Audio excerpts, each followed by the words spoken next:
అసలు మీకు ఒక విషయం తెలుసా? రాజమౌళి సినిమా అనగానే మనం చూస్తున్న సినిమా కాదు, ఒక పెద్ద స్టోరీ ట్రావెల్. ఇప్పుడు ఆ ట్రావెల్ పేరే వారణాసి. మహేష్ బాబు ఇందులో రాముడిగా కనిపిస్తున్న టాక్ వినిపిస్తుంది. మరి ఇది నిజమా? రాజమౌళి ఏం చెప్పాడు? అసలు ట్విస్ట్ ఏంటంటే ఇక్కడ ఒక సీక్రెట్ దాచిపెట్టాడంట రాజమౌళి. ఇటీవల రాజమౌళి ఒక ఇంటర్వ్యూలో చాలా కూల్గా చెప్పాడు. వారణాసిలో మహేష్ పాత్రకు మైథలాజికల్ టచ్ ఉందని చెప్పాడు. ఇంకా అంతే, అక్కడితో మహేష్ రాముడిగా కనిపిస్తాడన్న మాట బలంగా ఫిక్స్ అయిపోయింది. కానీ ఇక్కడే ఇంట్రెస్టింగ్ స్టార్ట్ అవబోతుంది.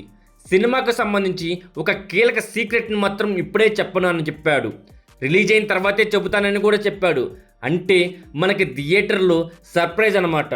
మనకి బాహుబలి టైం గుర్తుందా? మొదట ఒకటి సినిమా అనుకున్నారు అందరూ. మరి కట్ చేస్తే స్టోరీ పెద్దదై 2 పార్టులయ్యింది. ఇప్పుడు వారణాసి విషయంలో కూడా అదే జరుగుతుందంటాం. కథ చాలా పెద్దగా ఉండడంతో ఇప్పటికే సెకండ్ పార్ట్కు సంబంధించి కొన్ని సీన్స్ కూడా షూట్ చేశారని టాక్.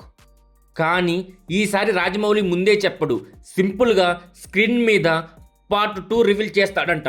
అది కూడా చాలా స్మూత్గా ఉంటుంది. వారణాసి సినిమాను 2027 ఏప్రిల్ 7న రిలీజ్ చేయబోతున్నారంట. ఆగస్ట్ నాటికి ఫస్ట్ పార్ట్ షూటింగ్ పూర్తి చేయాలని ప్లాన్. మహేష్ బాబు మాత్రం ఈ ప్రాజెక్టుతో వచ్చే 3 ఏళ్ళు ట్రావెల్ చేయనున్నాడు. అంటే ఇది చిన్న సినిమా కాదన్నమాట. ఇక్కడ ఇంకో ఇంట్రెస్టింగ్ విషయం ఏమిటంటే ఫస్ట్ పార్ట్ ట్యాగ్ లైన్ పేరే global trotter, second part tag line పేరు టైమ్ ట్రాటర్. అంటే ఫస్ట్ పార్ట్లో ప్రపంచాన్ని చుట్టేస్తే సెకండ్ పార్ట్లో కాలాన్నే చుట్టేస్తాడనమాట.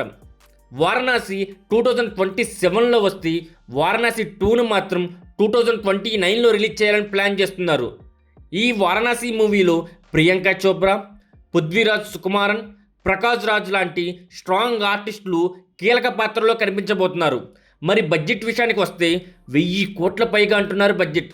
అంటే ఆ స్కేల్ ఎలా ఉంటుందో మీరే అర్థం చేసుకోండి. రాజమౌళి ఎప్పుడూ చెబుతుంటాడు కదా, మహాభారతం నా డ్రీమ్ ప్రాజెక్ట్ అని. ఇప్పుడు వారణాసి ద్వారా రామాయణం కూడా టచ్ చేస్తూ తన డ్రీమ్ కోసం ఒక స్టెప్ ముందుకేస్తున్న ఫీలింగ్ అయితే నాకు వస్తుంది. మరి మీకేమనిపిస్తుంది? వారణాసి కూడా బాహుబలి లాగానే ఒక పెద్ద టర్నింగ్ పాయింట్ అవుతుందా? మీరు దీనిపై ఏమనుకుంటున్నారో కింద కామెంట్స్లో చెప్పండి. వీడియో నచ్చితే లైక్ చేయండి.